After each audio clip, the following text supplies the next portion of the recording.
You want to support Roland Martin Unfiltered? Be sure to join our Bring the Funk fan club. Every dollar that you give to us supports our daily digital show. There's only one daily digital show out here that keeps it black and keep it real as Roland Martin Unfiltered. By going to RolandMartinUnfiltered.com, you can make this possible. There's a major story out of Alabama that is very strange. 27-year-old Marshae Jones was indicted on manslaughter charges this week for the shooting death of her own unborn child, even though another woman pulled the trigger. Jones was 5 months pregnant when an argument broke out between her and another woman outside a Dollar General. The fight, which police said was over the fetus's father, led 23-year-old Ebony Jemison to shoot Jones in the stomach. She survived the shooting but resulted in a miscarriage. Jemison was charged with manslaughter, but a grand jury failed to indict her, and the charge was dismissed. Abortion rights activists see this as an example of how restrictive Alabama abortion laws may open the door to charges in non-abortion cases. How the hell do you charge the woman who got shot, who lost a baby? Well, just to kind of paraphrase Malcolm X, the most disrespected person in our nation is the black woman. And this history lesson that folks are getting, this goes back to the criminalization of black women. When you start looking at terms as such as welfare queens, when you start looking at definitions of mother, just even on a Google image search, you don't see black women. So largely the population doesn't see black women in a healthy way as being mothers who actually care for their children. So what this case breaks out is the reproductive rights folks are jumping on it duly, but also looking at it very much so broader to see how really the nation looks at black women, so that the woman that shot her, the grand jury said that, well, no, you can go home for the shooting that happened back in December.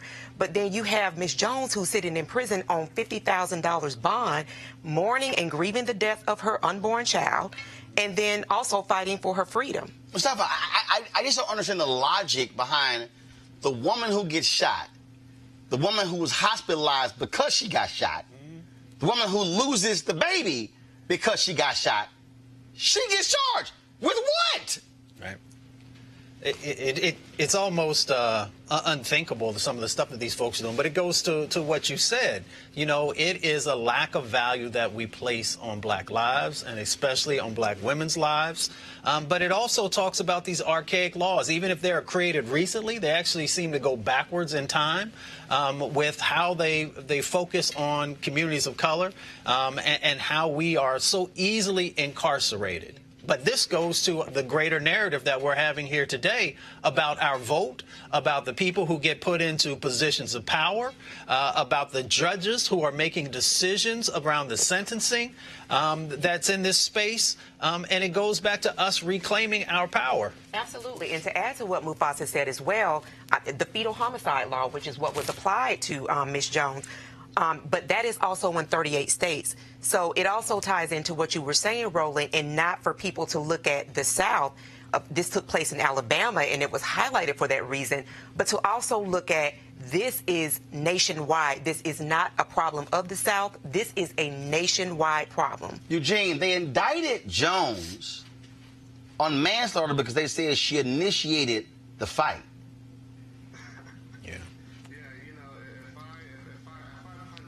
And you shoot me, you know, I don't get charged with murder. You're supposed to get charged with murder.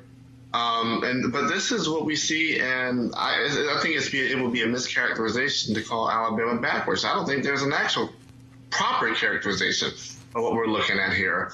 The only characterization we probably can reach for is this is what happens when you have political power that goes unchecked. And Alabama Republicans for too long have gone completely unchecked, and this is where we are. You know, earlier this year, we were covering, the bubbling up of the heartbeat bills and a lot of things that Right to Life is doing and whatnot.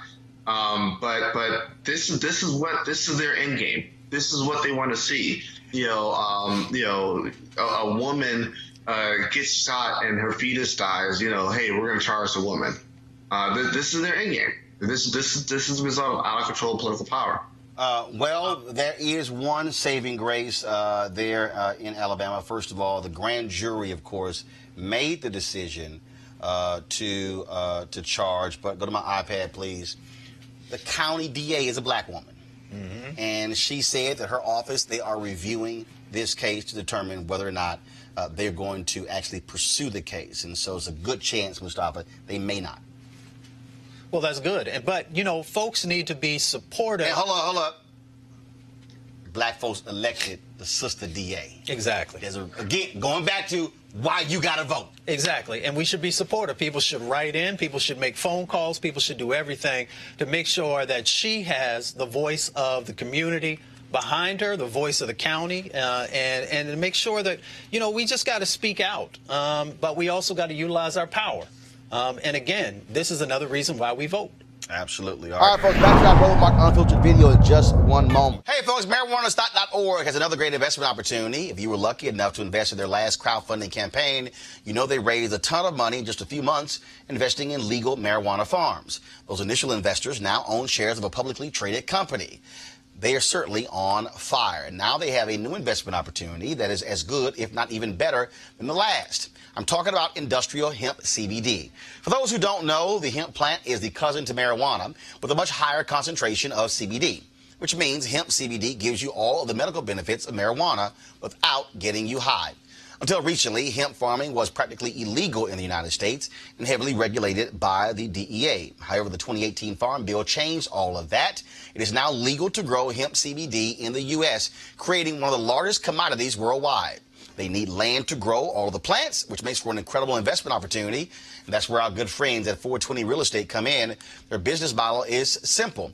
They buy land that supports hemp CBD grow operations and lease it to licensed, high-paying tenants. That's right, they are hemp CBD landlords, and you can get in on the action. You can invest in this crowdfunding campaign for as little as $200 up to $10,000. Again, you don't want to miss out. You should join, folks, if you want to, by investing. Go to marijuanastock.org to get more information. That's marijuanastock.org. You can get in the game and get in the game now. Now back to your Roland Martin Unfiltered video.